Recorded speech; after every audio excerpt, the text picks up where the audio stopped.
చనిపోయిన రేవతి వాళ్ళ హస్బెండ్ భాస్కర్ కూడా ఇలాగే కంప్లైంట్ ఇచ్చాడని పోలీసులు చెప్తున్నారు. అల్లు అర్జున్ రాకపోతే నా భార్య చనిపోయిండేది కాదు, అల్లు అర్జున్ రావడం వల్లే నా భార్య చనిపోయిందని అతను కూడా కంప్లైంట్ లో చెప్పాడు. అది వాస్తవం కూడా. ఇప్పుడు అల్లు అర్జున్ రాలేదనుకో ఈ తొక్కిసలాట ఉండదు కదా, అల్లు అర్జున్ పోవడం వల్లే కదా ఈ తొక్కిసలాట జరిగింది. సో దానివల్ల అల్లు అర్జున్ పోయినప్పుడు, అది జరిగినప్పుడు అల్లు అర్జున్ కూడా బాధ్యత ఉంటుంది. ఎందుకంటే నేను వెళ్ళినప్పుడు తొక్కిసలాట ఏమన్నా జరుగుతుందా అనేది అల్లు అర్జున్ ఆలోచించుండాలి, వాళ్ళ సెక్యూరిటీ టీం ఆలోచించుండాలి, వాళ్ళు పోలీసులకు ఇన్ఫార్మ్ చేసన్నా ఉండాలి, లేదా మేనేజ్మెంట్తో మాట్లాడాలి.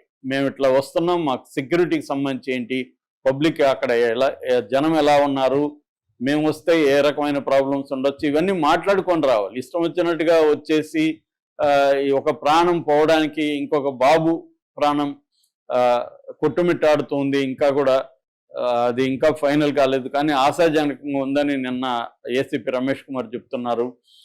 నిజంగానే ఆశాజనకంగా ఉందా, వీళ్ళు ఊరికే చెప్తున్నారా తెలియదు మనకి. ఏదేమైనా ఒక బాబు ప్రాణం అయితే సీరియస్ గా ఉంది, తల్లి పోయింది. ఒక కుటుంబమే అల్లు అర్జున్ వల్ల విచ్ఛిన్నం అయిపోయింది అన్న ఇది ఉంది. నిన్న కూడా మాట్లాడినప్పుడు ప్రెస్ మీట్ లో, సక్సెస్ ప్రెస్ మీట్ లో అల్లు అర్జున్ బాధపడ్డాడు, ఇటు సుకుమార్ అయితే కన్నీళ్లు పెట్టుకున్నాడు. నేను 6 ఏళ్లుగా ఈ పుష్ప సినిమా మీద పనిచేస్తున్నాను, 6 ఏళ్లలో నేను ఒక ప్రాణాన్ని కూడా కాపాడలేను కదా, ఒక ప్రాణం కూడా సృష్టించలేను కదా ఎన్నేళ్ళైనా, కానీ నా వల్ల ఒక ప్రాణం పోయిందంటే నాకు బాధగా ఉంది అని అతను కూడా మాట్లాడాడు, కన్నీళ్లు పెట్టుకున్నాడు. సో అల్లు అర్జున్ కూడా తన వంతుగా 25 లక్షలు ఇస్తానన్నాడు. ఓకే, ఇదంతా కూడా అల్లు అర్జున్ని మెచ్చుకోవాలి. అల్లు అర్జున్ ప్లేస్లో ఎవరున్నా కూడా ఇదే చేయాలి. తన దగ్గర డబ్బులు ఉన్నప్పుడు, ఆ ఫ్యామిలీకి తన వల్ల నష్టం జరిగినప్పుడు ఆ ఫ్యామిలీకి నష్టపరిహారం ఇవ్వడం అనేది మంచిదే. అట్లాగే మిగతా ఉన్న పాపని రక్షిస్తాను, పాపని చదివిస్తాను, ఆ బాబుని మెడికల్ ఎక్స్పెన్సెస్ అంతా నేనే చూసుకుంటాను, ఆ బాబు బతికిన తర్వాత వాళ్ళిద్దరు పిల్లల్ని బాధ్యత నేనే తీసుకుంటాను, ఇవన్నీ చెప్పాడు. ఇవన్నీ మంచిదే. కానీ ఇక్కడ ఏంటంటే లీగల్ పాయింట్ ఆఫ్ వ్యూలో వచ్చినప్పుడు అల్లు అర్జున్ కూడా బాధ్యత వహించాలి, కాబట్టి అల్లు అర్జున్ మీద కూడా కేసు పెట్టాలనేది లీగల్ యాంగిల్లో. ఆల్రెడీ కొంతమంది అడ్వకేట్లు ప్రైవేట్ కేసు కూడా పోయి కంప్లైంట్ ఇచ్చారు ఎక్కడ చిక్కడపల్లి పోలీస్ స్టేషన్లో. సో ఆ కేసు ఏమవుతుంది, ఒకవేళ తీసుకోకపోతే ఆ లాయర్లు కోర్టులో కూడా కేసు వేయబోతున్నారని చెప్తున్నారు. ఈ లోపల ఇంకొక పరిణామం చోటు చేసుకుంది. అదేంటంటే NHRC, national human rights commission కి రామారావు ఇమ్మినేని అని ఇంకొక అడ్వకేటు కంప్లైంట్ ఇచ్చాడు. ఎన్హెచ్ఆర్సి కంప్లైంట్ ని రిసీవ్ చేసుకొని విచారణకు కూడా ఆదేశించింది. సో ఇప్పుడు ఎన్హెచ్ఆర్సీ ఏం చేస్తుంది, జనరల్ గా డీజీపీని ఆదేశిస్తుంది దీని మీద విచారించనమని, లేదా ఎన్హెచ్ఆర్సీ కూడా డైరెక్ట్ గా రంగంలో దిగే అవకాశం ఉంది. వాళ్ళు కానీ దిగితే మాత్రం ఇది ఇబ్బంది ఉంది. ఈ అడ్వకేట్, కంప్లైంట్ ఇచ్చిన అడ్వకేటు ఏమని ఆరోపిస్తున్నాడు అంటే, ఇది అల్లు అర్జున్ అండ్ పోలీసులు ఇద్దరు బాధ్యత అంటున్నాడు ఈయన.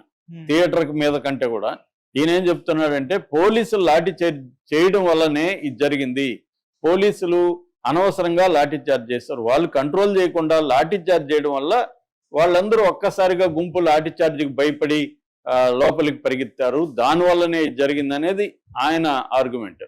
సో ఆయన మేజర్గా పోలీసుల మీదనే కంప్లైంట్ ఇస్తున్నాడు ఈ అడ్వకేట్. సో మరి పోలీసులేమో అసలు మాకు తెలియదు కాబట్టి మాకు సంబంధం లేదు, మాకు చెప్పలేదు, థియేటర్ యాజమాన్యం బాధ్యత అని వాళ్ళు చెప్తున్నారు. అందుకని ఇది నాన్ పోలీస్ ఏజెన్సీనే దీని మీద ఎంక్వైరీ. పోలీసుల మీద కంప్లైంట్ వస్తే పోలీసులు తేల్చరు కదా, కాబట్టి ఇది అందుకని ఈయన హ్యూమన్ రైట్స్ కమిషన్ చెప్పారు, హ్యూమన్ రైట్స్ కమిషన్ తేల్చాల్సి ఉంది.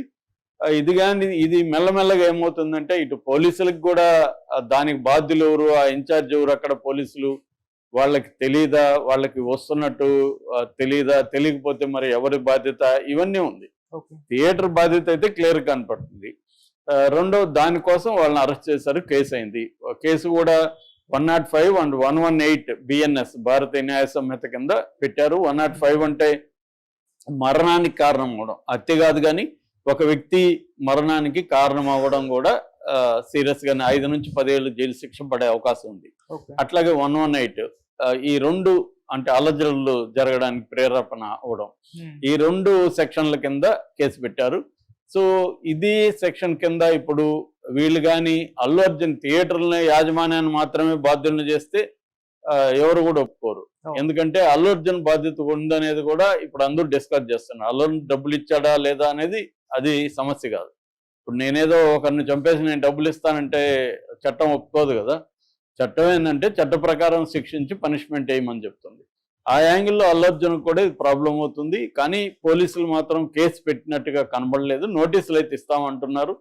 మళ్ళీ అల్లు అర్జున్ పేరు కూడా దాంట్లో యాడ్ చేస్తారా, మరి వీళ్ళని అరెస్ట్ చేసినప్పుడు అల్లు అర్జున్ ఎందుకు అరెస్ట్ చేయలేదని క్వశ్చన్ కూడా వస్తుంది. దీనికి పోలీసులు ఏం సమాధానం చెప్తారు? వీళ్ళు ప్రధానంగా థియేటర్ యాజమాన్యం మీదనే ఫోకస్ చేస్తున్నారు, థియేటర్ మేనేజ్మెంట్ మీద ఫోకస్ చేస్తున్నారు. కానీ అసలు పోలీసులదే తప్పు ఉందని ఈ అడ్వకేట్ ఆరోపిస్తున్నాడు. సో పోలీసులు, థియేటర్ యాజమాన్యం, అల్లు అర్జున్ అంటే వాళ్ళ టీం, ఈ ముగ్గురు రోల్ ఏంటనేది విచారణలో కానీ మనకి తెలిసే అవకాశం లేదు. ఒకవేళ విచారణలో తేలితే మాత్రం సీరియస్ అవుతుంది. తెలంగాణ గవర్నమెంట్ వైపు నుంచి అయితే దీని మీద పెద్దగా ఏమి తీసుకున్నట్లేదు. ఓన్లీ బెనిఫిట్ షోలను రద్దు చేసి సైలెంట్ అయిపోయారు తప్ప దీని మీద ఒక ఉన్నత స్థాయి విచారణ జరిపించడమా అనేది ఏమీ వెళ్ళలేదు వీళ్ళు. సో ఇది కూడా తెలంగాణ ప్రభుత్వం మీద కూడా విమర్శ వస్తుంది. ఇంత పెద్ద ఇన్సిడెంట్ జరిగినప్పుడు అదే ఆమె పేదవాళ్ళు కాకుండా ఒక పెద్ద వాళ్ళు ఎవరన్నా చనిపోయినంటే ఇలాగే ఉండేదా తెలంగాణ ప్రభుత్వం? ఒక ఎవరో అనామకులు చనిపోతే మాత్రం ఇలా ఉంటారా? అదే ఒక పెద్ద సెలబ్రిటీ చనిపోయినారనుకో అప్పుడు గమ్మన ఉండేదా తెలంగాణ ప్రభుత్వం? పెద్ద స్థాయిలో ఇది జరిపి ఉండేది, వాళ్ళ కాంపన్సేషన్ ఆ ఫ్యామిలీకి ఇచ్చుండేది. ఈ రెండు చేయలేదు తెలంగాణ ప్రభుత్వం. వాళ్ళకి కాంపన్సేషన్ ఇవ్వలేదు, దీని మీద ఒక ఉన్నత స్థాయి విచారణ జరిపించలేదు. ఇది అంటే థియేటర్లలో ఎటువంటి భద్రతా చర్యలు ఉన్నాయనేది కూడా సమీక్ష ఉంటికాల్లాగా యాక్ట్ చేయడం, ఇదంతా కూడా ఏంటంటే మామూలుగా. రెండోది ఏంది, పుష్ప 2లో ఎదుగుతాడు కదా, ఎదిగినాక జనరల్గా ఏమనుకుంటారు అందరూ, పెద్ద షూట్ స్టైలైజ్డ్ అయిపోతారు మనుషులు అనుకుంటారు. కానీ అతను అది కూడా అవ్వలేదు. ఎదిగినాక అంత ఇది వచ్చినాక కూడా అతను ఒక ఆడ వేషం వేసి, మనకి తెలుగులో అయితే ఈ కైండ్ ఆఫ్ ఆడవేషాలు వేసి హీరోలు ఈ కైండ్ ఆఫ్ డాన్సులు ఇప్పటి వరకు ఎవరు చేయలేదు. ముఖ్యంగా స్టార్స్ ఎవరు చేయరేలాగా. సో ఈ స్థాయిలో అల్లు అర్జున్కి పేరు రావడం వల్ల ఇప్పుడు రామ్ చరణ్కి ఇబ్బంది అయింది. ఎలాగా? రామ్ చరణ్ని చిరంజీవి ఒక గ్లోబల్ స్టార్ లాగా, పాన్ ఇండియా స్టార్ లాగా ఎస్టాబ్లిష్ చేయడం కోసం చాలా ప్లాన్డ్గా చేసుకుంటూ వెళ్తున్నాడు. త్రిపులార్లో కూడా మనం గమనిస్తే జూనియర్ ఎన్టీఆర్కి తక్కువ స్క్రీన్ టైం పెట్టారు, ఇతనికేమో ఫుల్ స్క్రీన్ టైం, ఎక్కువ స్క్రీన్ టైం పెట్టారు. దాంట్లో క్యారెక్టర్లో కూడా అతన్ని గైడ్ చేస్తే జూనియర్ ఎన్టీఆర్ క్యారెక్టర్ అతన్ని ఫాలో అయ్యే క్యారెక్టరే దాంట్లో. కాకపోతే జూనియర్ ఎన్టీఆర్ పెర్ఫార్మెన్స్ వల్ల జూనియర్ ఎన్టీఆర్ పేరు వచ్చి ఉండొచ్చు. కానీ సినిమాలో మనం design of the both characters చూస్తే జూనియర్ ఎన్టీఆర్ కంటే కూడా రామ్ చరణ్ క్యారెక్టర్కే డిజైన్ కానీ, స్క్రీన్ టైం కానీ, డామినేషన్ కానీ అన్నీ కూడా ఆ క్యారెక్టర్కే పెట్టారు ప్లాన్డ్గా. ఎందుకంటే అది చిరంజీవి ప్రొడ్యూస్ చేసిన సినిమా. పేరుకి దానయ్య పేరు ఉండొచ్చు కానీ చిరంజీవి డబ్బులు పెట్టాడు అనేది అందరికీ తెలుసు. రెండోది, రాజమౌళి ప్లాన్డ్గా నిజానికి అతను సీతారామరాజు క్యారెక్టర్, అల్లూరి సీతారామరాజు క్యారెక్టరు వేస్తే అతన్ని ఏదో రాముడిలాగా డిజైన్ చేసేస్తాడు, మొత్తం శ్రీరాముడిలాగా. అంటే నార్త్ ఇండియాలో శ్రీరామ కల్ట్ ఎక్కువ ఉంటది కాబట్టి ఆ డిజైన్ చేస్తే వాళ్ళంతా కూడా ఇతను శ్రీరాముడేమో అనుకొని దాన్ని అతన్ని ఓన్ చేసుకున్నారు. సో ఇలాగా ఒక ప్లాన్డ్గా చిరంజీవి తన కొడుకుని ప్రమోట్ చేయాలి, లార్జర్ దాన్ లైఫ్ లాగా తీసుకెళ్ళాలి అని. అందుకనే నెక్స్ట్ శంకర్ సినిమా కూడా ఎందుకు ఓకే చేశారంటే, సౌత్ ఇండియాలో సూపర్ డైరెక్టర్లు ఆయన ఒకరు కాబట్టి శంకర్తో చేసి నెక్స్ట్ హిందీలో